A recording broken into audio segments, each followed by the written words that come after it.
Good morning friends. आज हम pteridophytes के जनरल कैरेक्टर्स के बारे में पढ़ेंगे। जैसा कि मैंने कल बताया था आपको कि सभी प्लांट्स को या प्लांट किंगडम्स को हमने दो भागों में डिवाइड किया है। पहला क्रिप्टोगैम्स और दूसरा फेनरोगैम्स।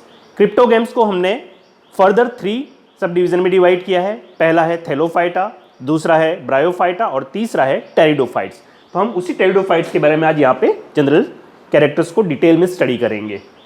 इंट्रोडक्शन में हम देखते हैं टेरिडोफाइट्स। टेरिडोफाइट्स एक ग्रीक शब्द है जो कि 2 शब्दों से मिलकर बना हुआ है, टेरॉन और फाइटॉन। टेरॉन का मतलब होता है या शाब्दिक अर्थ है पक्षियों के पंख के समान पत्तियां, और फाइटॉन का मतलब होता है पादप। तो ऐसे पादप जिनकी पत्तियां पक्षियों के पंख के समान होती है उन्हें हम टेरिडोफाइट्स कहते हैं।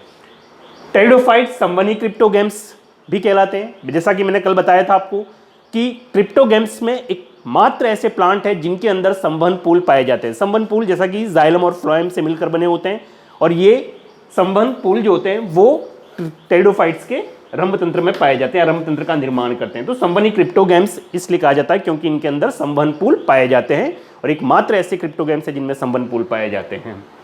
तीसरा हम ट्रेक्योफाइटा के अंतर्गत इनको क्लासिफाइड किया गया है। ट्रेक्योफाइट्स के अंदर ऐसे प्लांट्स को रखा जाता है जिनके अंदर संवहन पूल पाए जाते हैं, जैसा कि एंजियोस्पर्म और जिम्नोस्पर्म को इसके अंदर क्लासिफाइड किया गया है। और जिम्नोस्पर्म और एंजियोस्पर्म के साथ में हमने इसको टेरिडोफाइट्स को भी हमने इसमें सम्मिलित किया है। तो इसको हम ट्रेक्योफाइट्स वर्ग के अंदर क्लासिफाइड करते हैं।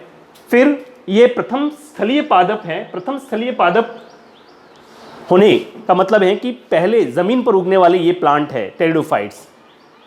इस वंश के अंदर या इस टेरिडोफाइट्स डिवीजन के अंतर्गत हमने आद्य जीवित एवं जीवाश्मी पादपों को सम्मिलित किया गया है, और ये प्रथम स्थलीय पादप है। अतः इस वजह से इन्हें हम क्या कहते हैं, इन्हें हम पादप जगत के रेप्टाइल्स या सर्प भी कहते हैं। ये पादप जो होते हैं वो बीजाणुओं द्वारा जनन करते हैं, यानी इन पादप में बीजाणुद्भिद प्रावस्था जो होती है वो प्रमुख प्रावस्था होती है, और इस बीजाणुद्भिद पादप पर बीजाणुओं का निर्माण होता है। इस टेरिडोफाइट्स डिवीजन की उत्पत्ति हम बात करें तो पैलियोजोइक महाकल्प के सिल्यूरियन काल में हुई, और ये डिवोनियन काल में सबसे ज्यादा पृथ्वी पर फैले या पनपे। हम कह सकते हैं कि पैलियोजोइक महाकल्प जो था वो टेरिडोफाइट्स का काल था, या हम कह सकते हैं टेरिडोफाइट काल पैलियोजोइक काल में महाकल्प में पूरी तरह से फ्लरिश हुआ था।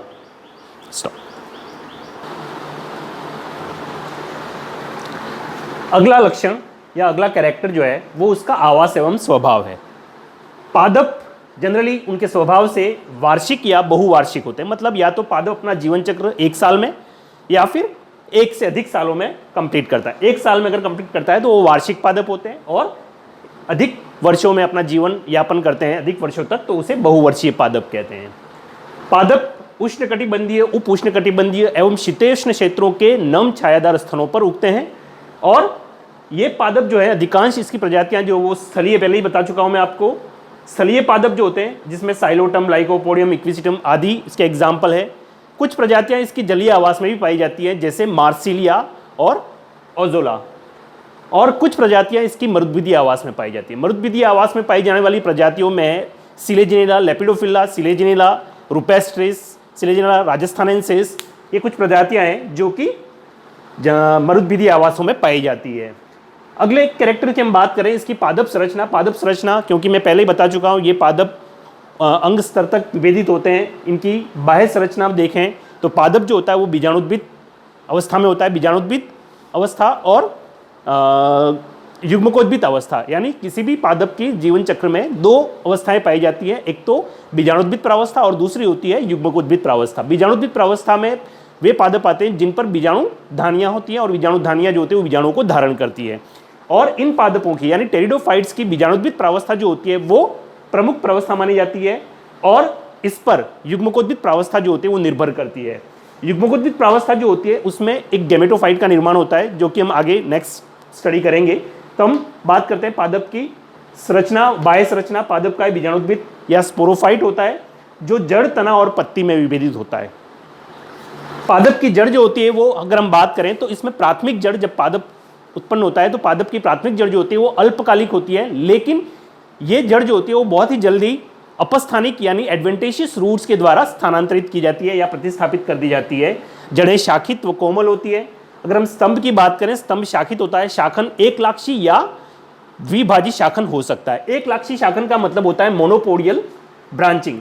जैसे ये मुख्य अक्ष है, मुख्य अक्ष से एक शाखा निकली और ये शाखा बार बार इस तरह से अगर निकलती है तो ये मोनोपोडियल ब्रांचिंग कहलाती है या एक लाक्षी शाखन कहलाता है। लेकिन अगर शाखा का मुख्य अक्ष ऊपर जाके दो भागों में विभेदित हो जाता है और हर एक शाखा जो होती है वो इस तरह से अगर दो भागों में विभेदित होती है तो इसे हम कहते हैं द्विभाजी शाखन या डाइकोटोमसली ब्रांचिंग। तो इस तरह से दो तरह का शाखन हो सकता है इनमें। स्तंभ में पत्तियां जो होती हैं, इनमें पत्तियों के आधार पर यानी टेरिडोफाइट, सभी टेरिडोफाइट्स को हम उनकी पत्तियों के आकार के आधार पर या पत्तियों की संरचना के आधार पर दो भागों में बांट सकते हैं। सभी टेरिडोफाइट्स एक तो होते हैं गुरुपर्णी टेरिडोफाइट्स या जिसे हम कहते हैं मेगाफिलस टेरिडोफाइट्स, और दूसरे होते हैं लघुपर्णी टेरिडोफाइट्स या माइक्रोफिलस टेरिडोफाइट्स। गुरुपर्णी टेरिडोफाइट्स जो होते हैं ये इनकी पत्तियां जो होती है वो आकार में बड़ी होती है। पत्तियां बड़ी होने के साथ में ये संयुक्त प्रकार की होती है। पत्तियां व्रंत से मुख्य अक्ष द्वारा जुड़ी हुई रहती है। इस तरह से मुख्य अक्ष के से व्रंत निकलता है, इस तरह ये पत्तियां जो होती है वो सव्रंत होती है। और इनमें पत्तियों के अंदर जो शिरा विन्यास होता है वो काफ़ी जटिल होता है, जैसे कि शिरा विन्यास प्राइमरी, टर्शरी, सेकेंडरी, टर्शरी में डिफ्रेंशिएटेड होता है। इस तरह से पत्तियां जो होती हैं वो शिरा विन्यास की दृष्टि से जटिल शिरा विन्यास वाली होती है। और ये जो पत्तियां होती है इनमें अगर हम आंतरिक संरचना की बात करें तो उनकी आंतरिक संरचना में पर्ण मध्योतक यानी मिजोफिल जो होता है वो स्पंजी और खंभ उत्तक में विभेदित होता है। जबकि हम माइक्रोफिलस टेरिडोफाइट्स की बात करें यानी लघुपर्णी टेरिडोफाइट्स की बात करें तो उनकी पत्तियां जो होती है वो छोटे आकार की होती हैं। इनके तने जो होते हैं वो लंबे होते हैं, स्तंभ लंबा होता है, सरल होता है, अवरंत होता है एवं एकल शिरा विन्यास होता है। मतलब इनकी पत्तियों के अंदर शिरा विन्यास केवल एक मिडरिब पाई जाती है, मध्य शिरा ही पाई जाती है। इनमें ब्रांचिंग नहीं होती है, केवल मध्य शिरा ही इसमें पाई जाती है। तो इस तरह से लघुपर्णी पत्तियां जो होती है वो आकार में छोटी होती है। इन पादपों के यानी टेरिडोफाइट्स के तने जो होते हैं वो लंबे होते हैं और अपेक्षाकृत अगर हम गुरुपर्णी पादपों के तनों की बात करें तो वो आकार लंबाई में कम होते हैं। और इस प्रकार के पादपों में पत्तियां जो होती हैं वो सव्रंत होती है गुरुपर्णी में, जबकि माइक्रोफिलस यानी लघुपर्णी टेरिडोफाइट्स में पत्तियां जो होती हैं वो व्रंत नहीं पाया जाता। इनमें सीधे तने पर इस तरह से ये मुख्य तना है और तने से सीधे निकली हुई पत्तियां पाई जाती है। मतलब इनमें पत्तियां अवरंत होती है। बाह्य संरचना के बाद हम आंतरिक संरचना की बात करते हैं। आंतरिक संरचना अगर हम बात करें तो आंतरिक संरचना में पादप की स्तंभ, जड़ और पत्तियों की अगर हम आंतरिक संरचना देखते हैं तो उनमें रंभ तंत्र उपस्थित होता है। रंभ तंत्र क्या होता है? एक्चुअली संवहन पुल जो होते हैं वो स्तंभ या मूल के केंद्रीय भाग में पाए जाते हैं। स्तंभ या मूल के केंद्रीय भाग में जाइलम और फ्लोएम से बना हुआ जो भाग होता है जिसे हम संवहन संपुल या संवहन सिलेंडर भी कहते हैं और इसे हम रंभ तंत्र भी कहते हैं। रंभ तंत्र को इंग्लिश में स्टीलर सिस्टम कहते हैं। ये स्टीलर सिस्टम जो होता है वो टेरिडोफाइट्स में 4 प्रकार का हो सकता है। पहला ठोस रंभ। ठोस रंभ जो होता है इसको हम डिटेल में स्टडी करेंगे बाद में, मैं जस्ट अभी आपको बता देता हूं कि ठोस रंभ जो होता है उसमें पित्त अनुपस्थित होता है और ये लाइकोपोडियम और स्लेजिला में पाया जाता है। नाल रंभ जो होता है उसमें पित्त उपस्थित होता है और ये मार्सिलिया और इक्विसिटम में पाया जाता है।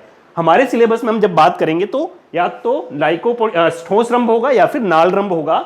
ये दोनों हमारे सिलेबस में नहीं आते हैं, लेकिन फिर भी हम बता देते हैं। जाल रंभ तीसरा प्रकार का जो टेरिस में पाया जाता है और बहुचक्रीय रंभ जो होता है वो टेरिडियम में पाया जाता है। हम इसको डिटेल में एक पूरा टॉपिक पढ़ेंगे, हम इसलिए अभी इसको जोड़ रहे हैं। फिर आता है इनके अंदर जो जाइलम और फ्लोएम होते हैं वो अगर हम बात करें जिम्नोस्पर्म और एंजियोस्पर्म तो एंजियोस्पर्म की तुलना में ये अल्प विकसित होते हैं। यानी इनमें जाइलम जो होता है उनमें जाइलम के 4 कंपोनेंट होते हैं, जैसे कि आपको पता है वाहिनिकाएं, वाहिकाएं और जाइलम फाइबर और जाइलम पैरेन्काइमा।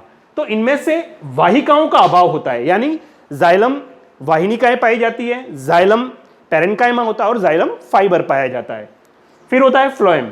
फ्लोएम जो होता है ये भी इनमें अल्प विकसित होता है। इनमें सहकोशिकाओं का अभाव होता है। फ्लोएम भी 4 घटकों से मिलकर बना होता है। सीव ट्यूब होती है यानी चालनी नलिकाएं, चालनी कोशिकाएं। दूसरा होता है सहकोशिकाएं, तीसरा होता है फ्लोएम पैरेन्काइमा और चौथा होता है फ्लोएम फाइबर। तो इसमें भी सहकोशिका यानी कंपेनियन सेल का अभाव होता है, बाकी 3 घटक से मिलकर बना हुआ होता है। फिर हम बात करते हैं इनमें जनन की। नेक्स्ट जो पॉइंट है वो जनन जो होता है वो बीजाणु द्वारा होता है। मैंने पहले ही बता चुका हूं आपको, बीजाणुओं द्वारा जनन होता है। इनमें जो बीजाणु होते हैं ये बीजाणु धानियों के अंदर बनते हैं और ये बीजाणु धानियां जो होती है वो बीजाणु पर्णों पर विकसित होती है। बीजाणु पर्ण जो होते हैं वो कुछ प्रजातियों में तो सामान्य रूप से पाए जाते हैं, ऊपरी शीर्ष भाग में पाए जाते हैं तने के, और ये छोटे आकार की पत्तियां होती है जिस पर बीजाणु धानियां विकसित होती है। कुछ प्रजातियां जो होती हैं उनमें बीजाणु पर्ण जो होती है वो समग्र संरचना का निर्माण करती है, एक सहज संरचना बनाती है जिसे हम शंकु या कोन या स्ट्रोबिलस कहते हैं। जबकि कुछ प्रजातियों के अंदर इनमें, जैसे मार्सिलिया की हम बात करें तो इनमें बीजाणु पर्ण जो होती है उन पर बीजाणु फलिकाएं बनती हैं और बीजाणु फलिकाओं के अंदर बीजाणु का निर्माण होता है। फिर बीजाणु जो होते हैं वो सभी प्रकार की प्रजातियों में 2 प्रकार के बीजाणु हो सकते हैं, या तो समबीजाणु प्रजातियां हो सकती हैं या विषम बीजाणु प्रजातियां होती है टेरिडोफाइट्स में। समबीजाणु प्रजातियों में सभी बीजाणु जो होते हैं वो समान आकार आकृति के होते हैं, जबकि विषम बीजाणु प्रजातियों में 2 प्रकार के बीजाणु पाए जाते हैं, लघु बीजाणु यानी माइक्रोस्पोर और गुरु बीजाणु यानी मेगास्पोर पाए जाते हैं। लघु बीजाणु जो होते हैं ये संख्या में ज्यादा होते हैं और गुरु बीजाणु जो होते हैं वो संख्या में कम होते हैं, 4 होते हैं सिर्फ। फिर हम बात करते हैं बीजाणु धानियों का परिवर्धन। टेरिडोफाइट्स में बीजाणु धानियों का परिवर्धन 2 प्रकार से हो सकता है, एक तो यूस्पोरेंजिएट प्रकार का और दूसरा लेप्टोस्पोरेंजिएट प्रकार का परिवर्धन। यूस्पोरेंजिएट प्रकार के परिवर्धन में हम बात करते हैं बीजाणु पर्ण की सतह पर। ये सपोज बीजाणु पर्ण है, बीजाणु पर्ण की सतह पर एक से अधिक कोशिका यानी कोशिकाओं का समूह जब बीजाणु धानी प्रारंभिक कोशिकाओं का कार्य करता है, यानी एक से अधिक कोशिकाएं बीजाणु धानी प्रारंभिक कोशिकाओं का कार्य करती हैं जो कि बीजाणु धानी के निर्माण में भाग लेती हैं, तो उसे हम यूस्पोरेंजिएट प्रकार का बीजाणु धानी परिवर्धन कहते हैं। जबकि जबकि लेप्टोस्पोरेंजिएट प्रकार का जो परिवर्धन होता है उसमें केवल एक ही बीजाणु धानी प्रारंभिक कोशिका होती है जो कि संपूर्ण बीजाणु धानी का परिवर्धन करती है। ओके।